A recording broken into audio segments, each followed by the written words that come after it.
D'habitude, j'essaie quand même de vous parler de livres qui vont un petit peu vous donner envie. Aujourd'hui, ça risque d'être un petit peu différent.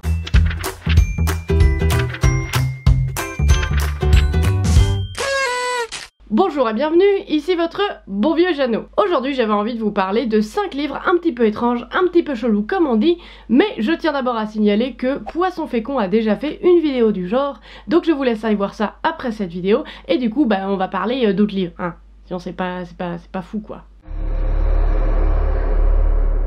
On va commencer avec le livre le plus mystérieux du monde. On ne sait ni de quoi ça parle, ni d'où il vient. C'est un livre qui a d'abord été inventarié dans la bibliothèque personnelle de quelqu'un en 1838, et puis en 1907, le livre s'est retrouvé à Budapest. Il va ensuite se retrouver en Allemagne. C'est cool hein, un livre qui voyage plus que toi. C'est pas du tout badant. Avec l'appréciation, ceci est indéchiffrable, il y est écrit n'importe quoi. Le problème c'est surtout que personne n'arrive à décrypter l'alphabet. En général dans un alphabet il y a entre 20 et 40 lettres. À partir de ça, on peut à peu près facilement remplacer les symboles par des lettres. Mais ici on retrouve presque 200 symboles dans un livre de 448 pages. Du coup personne n'a réussi à se mettre d'accord.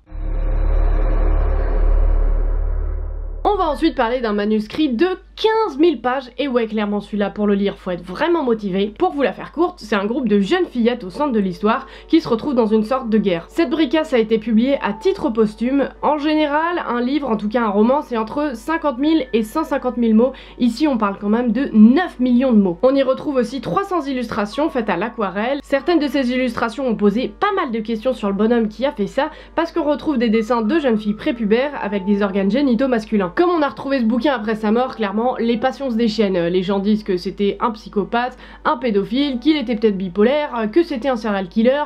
Enfin bon, tout le monde y va de sa petite théorie quoi, si je puis dire. On sait pas combien de temps il lui aura fallu pour faire ce manuscrit, mais a priori on parle quand même de plusieurs décennies. Et pendant sa vie, personne ne savait qu'il écrivait ça. C'est un livre qui a été publié en 1980, c'est une sorte d'encyclopédie mais d'un monde imaginaire. On peut dire que les dessins sont assez particuliers, mais ce qui est aussi très étrange avec ce livre, c'est qu'il est écrit dans une langue imaginaire, inventée par l'auteur lui-même. Ça s'appelle l'écriture séraphinienne et ce serait inspiré de son nom. Ah oui, non mais clairement, le mec a le melon.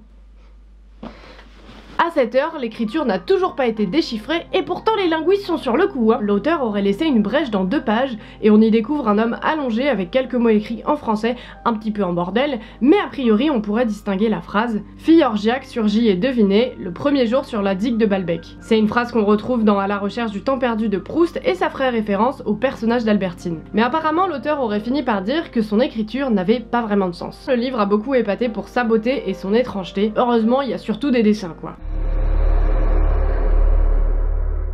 C'est l'histoire d'un homme qui va s'approcher de 6 femmes qui sont en train de prendre un petit bain de soleil au KLM, et puis là il va commencer à leur raconter sa vie. Bon jusque là vous allez me dire, c'est pas très original Jeannot comme bouquin, mais la particularité de ce livre de 128 pages, c'est qu'il est écrit en une seule phrase. Ça me rappelle La disparition de Georges Perec, c'est un livre dans lequel il va jamais utiliser la voyelle E, ou encore Les Revenantes, où là c'est un petit peu l'inverse, la seule voyelle qu'il va utiliser c'est le E. Ah oui, à ce stade il fait peut-être une fixette quand même. Alors sur le principe, je trouve ça génial, je me dis il y a un petit peu de défi dans l'écriture, mais qu'est-ce qu'ils ont dû se faire chier quand même. Il s'agit d'un manuscrit médiéval qui aurait été écrit a priori à la fin de l'année 1229 ou début de l'année 1230, et selon la légende, l'auteur du codex aurait été un moine qui aurait rompu ses vœux monastiques et avait été condamné à être emmuré vivant. Pour échapper à ça, il avait promis d'écrire en une seule nuit un livre qui couvre toutes les connaissances humaines, ce qui vaudrait au monastère la célébrité à tout jamais. Sauf que vers minuit, il s'est rendu compte qu'il avait un peu déconné. Bah oui, t'écris pas le meilleur livre de tous les temps en une nuit, bah non, c'est pas possible. On dirait moi quand j'essaye de me persuader que je vais écrire une vidéo en 1 heure, enfin, c'est mignon. Il aurait donc adressé une prière, mais pas à Dieu, il aurait demandé à Lucifer de lui donner de l'aide contre son âme. Le diable aurait alors élaboré le manuscrit, et le moine aurait ajouté le portrait du diable en signe de reconnaissance. Ce qui pousse à cette théorie, c'est le codex, il a une écriture assez uniforme, et vu sa longueur, on se dirait que si c'est écrit par une seule personne, il y aurait signe de vieillissement au bout d'un moment. Et c'est pas le cas, c'est toujours la même écriture, et elle est très régulière. C'est donc tout ce que j'avais pour vous aujourd'hui, j'espère vraiment que cette vidéo vous aura plu. N'hésitez pas dans les commentaires s'il y a des bouquins qui sont ni dans la vidéo de Poisson Fécond ni dans la mienne et que vous voulez qu'on en parle, et faites-vous plaisir. Et puis moi, je vous retrouve samedi prochain.